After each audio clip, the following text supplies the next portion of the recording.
Welcome to Keep Traveling Your African Story, the only podcast that shares the real voices and journeys shaping African tourism.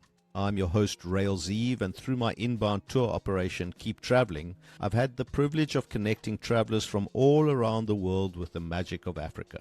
This podcast is my way of opening that world up to you, a place to learn about the people, properties, and opportunities that make travel across this continent so very special. Today, I'm pleased to introduce Christiaan van den Berg, who's the co-owner of Moditlo River Lodge in South Africa, who joins me to share his African story. Christiaan, welcome to the show.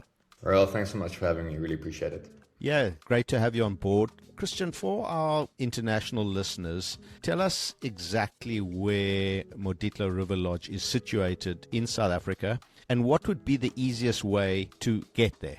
Sure. So Moditlo River Lodge is set just west of the Kruger National Park, basically in the middle thereof. So a 20-minute drive from Hoedspruit, which is an international, but let's rather refer to as a local airport. So one can fly either directly from Cape Town or from Johannesburg. It's about a two-hour flight from Cape Town. And then within 20 minutes, you on the lodge, part of the Greater Kruger, and you experiencing everything that you might have dreamed of from an African safari experience. And once I've got into the lodge, tell me about the lodge setup as far as, rooms are concerned, the amenities, that type of thing. So you picked up from the airport in a luxury shuttle vehicle. Within 20 minutes, you're at the lodge, the main lodge, which is comprised of 18 chalets, 18 double rooms, and from 2 private pools to full butler services, a fully stocked bar, a outside gym, a spa, the complete 5-star luxury experience, as well as then we've got 5 private villas ranging from 3 to 4 bedroom. That also includes a private butler, a private chef, a private boma, private pool, as well as in a private game drive experience. Your entire experience, once you come onto the Moditlo Conservancy, is really surrounded by wildlife wherever you go, from a luxury and private perspective. And you talk about the Moditlo Conservancy. Where is that in relation to Kruger? Does that border Kruger? Yeah, so it's part of the Greater Kruger. We don't necessarily share a fence with the actual Kruger National Park, although we do offer day excursions, full day excursions to go into the actual Kruger. But let's be honest, if you've been on one of our game drives, which there are 2 of included every day, you don't really want to go to the Kruger because you get so up close and personal with the animals. It's just not worth going to the Kruger and staying on a tar road. Okay, so before I get to the game drives and that, I want to touch on something which is important for listeners, important for travelers. So let's just talk about the food and the beverage that people can look forward to enjoying at Moditlo River Lodge. We've got an amazing culinary experience. So you've got your 3 meals included in the stay. So from luxury cold and hot breakfasts every morning, if you can dream it, we can make it, to I want to say a lighter buffet style lunch, which could be light or heavy depending on how hungry you are. And then we have incredible evening dining experiences. So from a boma experience where there's your traditional braai as well as other traditional dishes, to then fine dining experiences that are either situated within the wider dining experience, or we can arrange private tables and dining experiences for couples that prefer that. But we've been rated top on TripAdvisor within the area because the food is just so exceptional. We have people driving in from quite far just to eat a meal at the lodge itself as well. Yeah, and I'm assuming that future bookings, people can make you aware of their issues that they might have, allergies, etc., and you're going to take care of that, right? Oh, absolutely. The team, the chef and the team is incredible in taking an allergy and basically setting the meal up in a way where you don't feel you're missing out on whatever other guests are eating at all. So you're fully immersed into the dining experience that we offer to everyone. Yeah, quite a lot of lodges, not just in South Africa, but quite a lot of lodges like to offer that opportunity of dining in, what can I say, bespoke areas, moving, so it's not really a dining area, but moving your eating experience down to the river or into a bush area, that type of thing. Do you offer that as well, Christiaan? 100%. So we've got riverbed bomas for private couples. We can move them onto the lookout deck, which is completely private from everyone. We can set your meal outside your room, which obviously private chalet on the outskirts of the lodge. So again, if you can dream it, we can do it, because we don't sell just accommodation, we sell an experience. People need to leave there and not remember necessarily the bed that they slept in, although they'll remember it because it's amazing. But they want to remember the emotions that they felt, how special they were treated by our amazing staff and team. I'm glad that you bring up that word experience a couple of times, because my thought process is not so much about the fantastic rooms, which I'm sure you have, but it is about that experience and about that connectivity to the wild and the flora and the fauna. So let's go back to the game drives and talk about that for a little while. What can guests expect to experience as far as being on a game drive is concerned? Between your two game drives, one in the early morning and one towards sunset, if you stay at the lodge for approximately 3 nights, which is generally our recommended amount of evenings, I want to say 100%, but it can never be 100%, right? It's not a zoo, but you're pretty bound to see the big five, which is incredible, right? That's usually the tick box that most tourists want. But I think we also pride ourselves on just the incredible knowledge that our trackers and our guides have in sharing some of the most incredible species of birds that we'll stop and look at. Even looking at your pangolins, right, which are super rare, but we see them almost on a daily basis just because we know their behaviors. We can get up close and personal with the movements and behaviors of the giraffe, right? As your flight of giraffe or walking, like we follow them and speak to just the way they interact with, I want to say, with one another as well as the guests. So usually it's incredible actually to see some of the feedback we get from guests where even though you might have a guest that unfortunately in their stay only saw 2 or 3 of the big 5, their review afterwards is they don't really care about the rest because they got so enriched with the stories of the rest of the animals and their surrounding of wildlife and habitat that they just feel like this is home for them and they can come back at any time and see the rest whenever they want. You touched on the point of the big 5, but I want to also mention and bring up and maybe even put you on the spot. First of all, do you only do driving safaris or do you walk as well? So we do walking safaris. Obviously, most international guests are a little frightened for that. But yes, that is something that we do. We do an array of really cool excursions, from obviously your walking safaris to even going to rehabilitation centers where you can work up close and personal with some endangered species, with some species or animals that have been thrown to the wayside or injured, to help see how those are rehabilitated. And then excursions that range from incredible hot air balloon experiences where you're flying across the entire conservancy and sphere thereof. And just for painting a picture, the lodge sits within, I want to say, a few tens of kilometers from the very northernmost part of the Drakensberg. And when you're doing this hot air balloon, you're seeing from your low-felt open plains with animals to these incredible mountains that then stretch over into the Blyde River Canyon, which is also one of the excursions that we do, right? For most people, they don't even know it's the world's biggest green canyon, as well as the world's 3rd biggest canyon, period. So there's all the rave around Grand Canyon, which is incredible. I've been there myself. It really is incredible. But the Blyde River Canyon doesn't have to stand back for anything, right? To go there and to see not a canyon that's carved into a desert, but actually green. There's a river. You can go into the river with a boat excursion as well. So it really offers such a wide range of phenomenal scenery that you can keep yourself busy there in a 2-week period, even if you want. Sure, no. And I want to come back to the walking safaris because I want to put you on the spot a little bit. People always talk about the big 5, but tell me, do we come across the little 5 or the ugly 5 as well?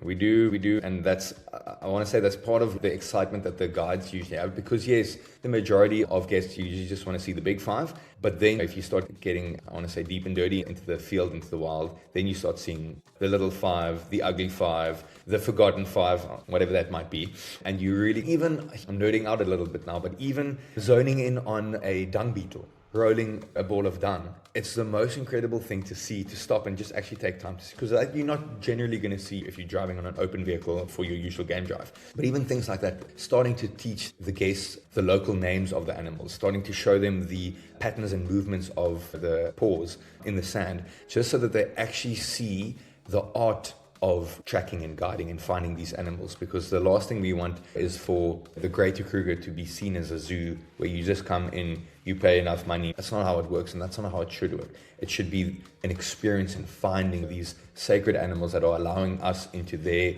habitat as opposed to the other way around. You're 100% right. Listen, I was in the Kruger probably about 9 months ago doing some in-person interviews actually, and I was a little bit disappointed that there was a leopard kill on the side of the road. The leopard was joyfully eating his buck or whatever, but it looked a little bit like the N1 sort of, and that was depressing in the sense that it's sort of taking away that experience, if you like. I mean, really, every Tom, Dick, and Harry with his vehicle was trying to jockey for position, and I was really upset about that. But I suppose there's not much you can do about that sort of over commercialization in places like the Kruger. Unfortunately not, right? And that's why we offer your day excursions, but our experience in really tracking and finding and having that patience, because I think, again, in society today, patience and working and waiting for something is a skill that's completely lost, right? And the bush really equalizes us in the sense of, come here, and yes, there might be an hour where you're going to see nothing, but then there's going to be the next half an hour to hour and a half where you're going to be so excited because you've gotten a sniff of a predator's paw, and you're going to go through the trees. You're going to have to duck because there's some thorny branch that's going to go over there, but you're excited because you don't really care if you need to duck down, because ultimately the prize waits when you're seeing, oh, there they're lying in the riverbed, and you 4x4 over boulders and trees to be able to see something that no other person that day will see because another vehicle can't get there. So that's really, I think, what makes it so special, and what really gets down to the sacredness of living and experiencing the bush with the wildlife that's there. Listen, you're 100% correct. And I think also when I've been chatting with people that promote Kenya, I think the Maasai is also running through that same problem as the Kruger, where it's just becoming more and more commercialized. And yeah, it might be great for the lodges and that are there, and for first time African adventure goers. But I think once you've done that, you definitely want something more authentic and real, and something that you can touch with your hands, right? Oh, 100%. We've got guests from all across the world that have come back 6, 7, 8 times because they've got such an appreciation for the experience that they have within Moditlo River Lodge. And not just with the wildlife, but with the staff as well, right? Part of what the staff do, especially in the Boma evenings, their traditional dances, so you learn about their culture as well. You build relationships with the staff and the people that come from that area, that grew up in the bush. And I think that's super special because most of the times where people travel, you go in the tourist attractions, but ultimately you really only come back enriched if you've experienced the culture. And I think that's part of what we offer as well. You're surrounded by people that live out the culture of the bush as well. And I think that's something people take home with them and want to come back to experience again. So on that note, what is Moditlo doing as far as sort of conservation or upliftment programs in the area?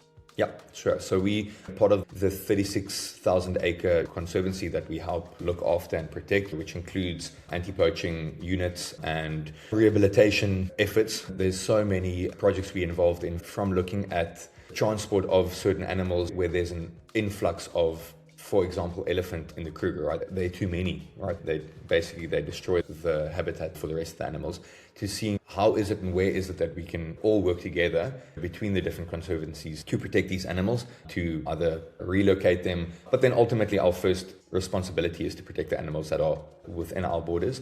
Besides the tons of money that goes into protecting them, we really also protect them by respecting their process. For example, I think just 2 weeks ago, we had 2 new cheetah cubs. And for the first 2 to 3 weeks, no game drives were allowed near them, because we want these cubs to, one, be protected, two, to experience the wild as it should be and not cower behind a vehicle or get frightened because of a vehicle, or even get too used to a vehicle from day dot. It's those small things that really, I want to say, protect the animals in the greater scheme of things, because if they're not used to the wild, then they get too tame, then unfortunately the circle of life doesn't really regenerate itself in the way that it should, if that makes sense. No, 100%. And I also maintain that, education at grassroots level is what's helping conservation efforts across Africa, is really, educating not the people that are working in the industry, but their children, so that they understand that the benefits of having the tourism industry, having those animals alive, as opposed to not, I suppose. 100%. I remember even a few years back, we had quite a horrible drought there. And we set up a fund me page to be able to buy feed for the animals. And it was incredible to see the feedback we got from especially the United States, where people are just so bought into helping these creatures that they might see once or twice in their lifetime. But as we all saw, the wide-mouthed rhino, the white rhino, almost at a point of extinction. And now you're sitting with, and not an abundance, a flourishing species, but it came because of efforts like, okay, cool, how do we get them fed? How do we protect them? Obviously, then we're not even speaking about the anti-poaching unit where lives are lost in protection of these amazing beasts. And so it's an ongoing trial to see the adaptation of not just the habitat and the animals, but then also the human species, and which is usually the biggest threat for them. Yeah, us people, we're the biggest problem at the end of the day. I just want to come back to that dung beetle that you spoke about and reiterate what an amazing little creature this is, because I've seen it myself so many times where they roll this ball that's probably just as big as them, probably weighs a little bit more than them, and they schlep it off for, what must seem like miles and miles for them, and then they get to a hole, and then the physics behind them dragging it down into their, I think it's a nest, I think you call it a nest, dragging it down into the nest so that the female can lay the eggs in it. It's just quite amazing, and it's something that really, like I say, I always like to bring up the little five because they just amazing animals within themselves. Oh, 100%. And I think what's so cool with these little surprises nature gives. So each night, what we'll do with the turnover for the guests is we'll put a little card on their table or on their bed, a little pamphlet, which speaks about the stories of some of these little animals. So we'll speak about the strength of the beetle, the route that they need to take, because not just do they push something that's usually 2, 3, 4 times their weight and size, but they do it backwards, right? Literally, if you watch them, they do it backwards, and they trevene like up, down, through, in between, under, over, like it's incredible. But most people don't know it. And then you come back after your hearty meal at night and you see this little pamphlet and you read about the fruit bat, which in itself is just this incredible creature, which you're not really going to realize until you see it. Or you read about the bush babies that sleep above the boma that you see come out, and they're bushy tails and it's super cute. But then, we can actually read about, are they a herbivore and an omnivore? What does it look like? You're seeing these creatures, but you don't really know how they function until you're presented with it. And I think that's really been a cool touch for our guests, is to really, in every nook and corner, they exposed to the stories behind these creatures as well. Listen, you're right, and I love promoting them as well. To be totally honest with you, I hate being on a game drive. I much prefer to walk. All I know is that I've got to outrun the slowest person on the walk, and then I'm okay, But jokes aside, I don't feel unsafe at all. I think if you respect the animals, they respect you. For our listeners, give us your thoughts on best times to visit Moditlo River Lodge as far as, your 12-month calendar. At the moment, in all honesty, we see tourists and an influx of people come all year round. From December, where, yes, it is a little bit more warm, so your humidity is slightly higher. Obviously, the lodge is equipped with amazing aircons, cocktails, you name it, like you're pretty sorted. But it's incredible scenery from a sunset perspective and so forth. And being able to get up early and game drive a little later. But then the winters, so June, on our side, June, July, is incredible because you've got these warm days. And yes, then cold nights, but it's incredible to see the movement of the animals. In SA, in South Africa, or the bushveld habitat, there's not a lot of hibernation per se, except your reptiles, which is sometimes not the worst thing because you're not going to see too many snakes. But in all honesty, like the bush offers a different scenery, but I want to say the same amount of animals all year round. Yes, you might within January or Feb see some rain, but even that is an experience in itself because you're seeing how the animals operate, you're seeing a bit more flow of rivers, which is just as beautiful. So I'd say come through, pick a spot which best works for you, and then you just come back every other time of the year as well. Listen, I've got to put my 2 cents worth in there. I like the July, Augusty time. I think it is cooler, but it's also because a lot of the grass and the greenery has been eaten, so you get a little bit more of an opportunity to see animals that are going to be elusive otherwise because they're going to be hidden by the grasslands, right? Very, very true, and I'm speaking about just finding the animals. So Moditlo means place of the elephant, right? And from the Tsonga dialect, it really speaks to the way of the elephant. And what we see in the greenery is you literally might drive past an elephant that's maybe 5 or 10 meters from you and you're not going to see it. And then in other times, there's enough space to see it. That being said, our guides and trackers have become so incredible at knowing, especially in the greener times, which is beautiful, to listen to the movements of these big elephants so that they can quickly, and that's I think the privilege of being on your own conserve, go off-road and be able to find them in these greeneries, which is, again, an experience in and of itself.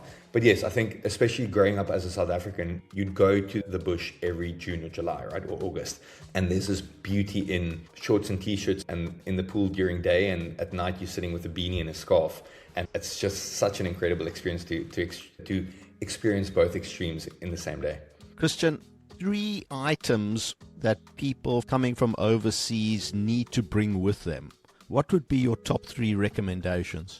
One, if I'm putting my own selfish hat on from an experience share perspective, bring a phone with a good camera, or at least a good camera, because I think it's about capturing some of those moments and sharing it with other people. I think something that's really important just for the rest of the world to know, and especially the people willing to come through to South Africa, it's really paradise. And yes, we don't always have the best rap in the rest of the world, but it truly is safe enough. If you're visiting Cape Town, you're flying up to Hoedspruit. I've never experienced something that where I felt threatened. You always need to be vigilant, but I reckon that should be the case wherever you go in the world. But to share these experiences with the world out there so that they know what an incredible place South Africa is and what it has to offer. And then enough funds to bring back some souvenirs. I honestly think, and I'm just going on my own experience, it's always special to take something with you back home. But then if you're getting practical, and I know that's more what you mean, Rael, bring comfortable clothes. I think there's people try and have this incredible safari outfit, which is great for Instagram, but ultimately you need to be comfortable because you're sitting in a game drive vehicle for 2.5 hours. And then bring a variety, because in the same day you might experience a 30-degree Celsius pool day. We bring your bathing suit and have a swim, and then later that night you're sitting with 7, 8, 9 degrees Celsius on the game drive. So bring a variety of clothes, and then the rest you can honestly get there, from binoculars to clothes to insect repellent. Like we offer all that, and I'd be surprised if there's an institution or a place that doesn't offer that. But for the most part, we just tell guests to bring their appetite and enjoy it. And everyone's going to go back a few kgs heavier, right? 100%. Even when I go visit other institutions or places, you let your guard down a little bit, right? And that's beautiful, because in the bush especially, there's really nowhere to go. You can't go for a walk on your own. Yes, there's a gym, but let's be honest, not a lot of people use that when on vacation. But give yourself that freedom. I think that's part of coming with the right attitude, is give yourself that freedom to enjoy not just the animals, but enjoy yourself as well. Enjoy the culinary experience. Enjoy just switching off, because that's what the bush really does offer, an opportunity, almost a forced opportunity to switch off.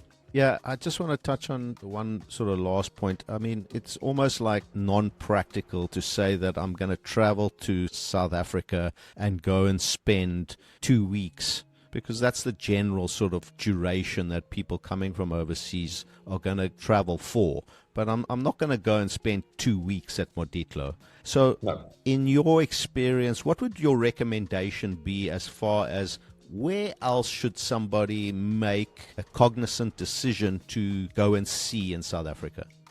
Yeah, great question. So, yeah, generally, if you're looking at people that come, for 10 to 14 days, the recommendation is stop and do Cape Town. Cape Town is probably, in my opinion, but I know it's biased, but there's enough survey to indicate probably the most beautiful city in the world. From beach to mountain to winelands to everything in between, to urban, to your local cuisine, international cuisine. It's really an incredible place where you see so many different types of cultures come together in a super, I want to say, inclusive way, because you've got so many different cultures there. You've got people from abroad living there, because the cost of living is pretty low in comparison.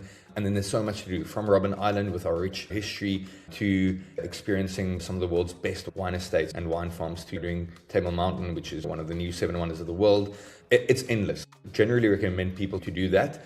What people then usually do, if they do come back for a second time, or if they've got enough time, is to move up to the whale coast, which is Hermanus, where you generally see whales, and it's really beautiful. It's an hour or 2 hours drive from Cape Town. And then if people are wanting to and willing to, but this people generally do on their second visit to South Africa, is to do the garden route, which is just as beautiful, right? I think one of the surveys recently indicated that the garden route is the most beautiful road trip in the world.